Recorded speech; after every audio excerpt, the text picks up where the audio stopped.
Hello, this is Chill Computer Guy. We got a Bitwig tutorial coming to you tonight.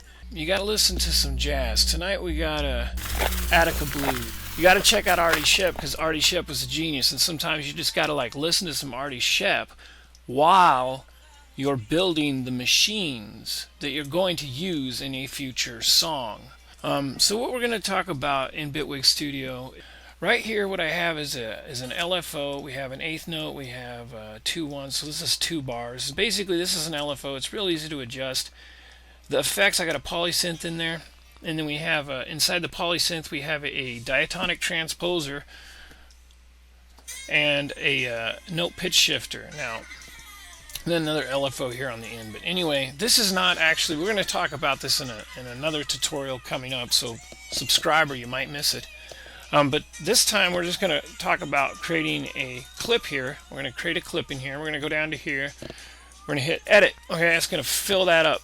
There's the clip, Let's go ahead and close this down because it's a little distracting. So you're going to open up your browser, and then if you go over to here, I actually built one of these. I built a B minor scale and just built it out here on the timeline and then drug it in because music theory, but I don't have the scales memorized at all, man. So I take this the minor scale, and then you can just drag it over here, and then it's going to actually put it. Now this is because it's a minor scale, it's based on A. Every white key from C up is a major. Every white key from A up is a minor scale, and so that's a really easy way to. This is a really quick way to make sure that when you're writing your MIDI notes going off scale, and it's just make your notes have to work within a scale. If they don't work within a scale, if there's not some kind of basic fundamental, this is how to do that. Click one of those notes, hit Control A, and you want to drag this up to B. Hit, instead of your piano keys, go into your drum editor, and what that'll do is it will actually compress down.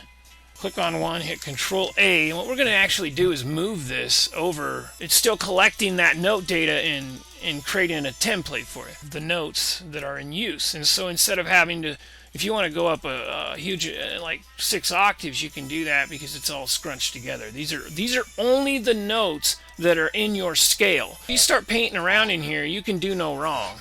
To maybe 1/16. Let's go into 1/8. If you go 1/3/5, 1/3/5 will be a chord everywhere you go on here because of the way the circle of fifths, but it's on a MIDI grid, Because if you put this right here now, that's a chord right there.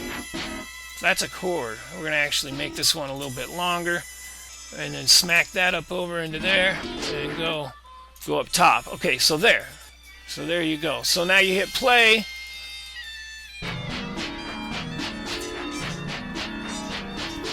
Come into and pitch this down an octave. Look at that. Right there. Okay, you didn't have to move any notes around. Now you're looking at this. Now you're looking at a bass patch here. So now you're actually in the real nuts and bolts of it because you can take your octaves up. Actually turn this thing off. You don't want that on because you're using. That's another system you can use actually if you just want to use one trail of MIDI notes. You can actually just. But again, you can.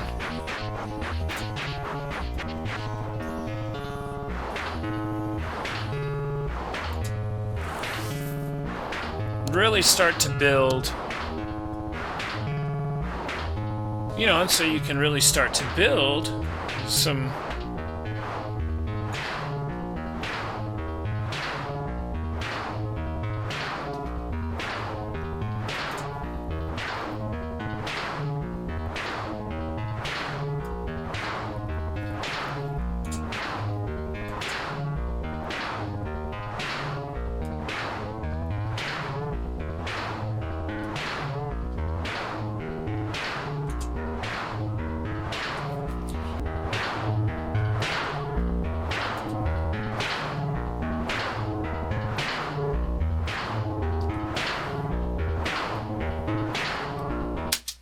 And so you have a lot of control over the sound once you build the machine to put it within.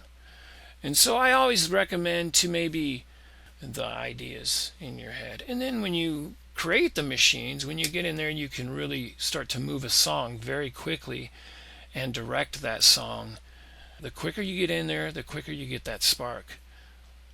The computer is not a physical instrument. So when you come in, the machines are there. And so that's kind of what this tutorial was about. And I hope you enjoyed it. Please subscribe. We'll have another short tutorial next week. Thank you.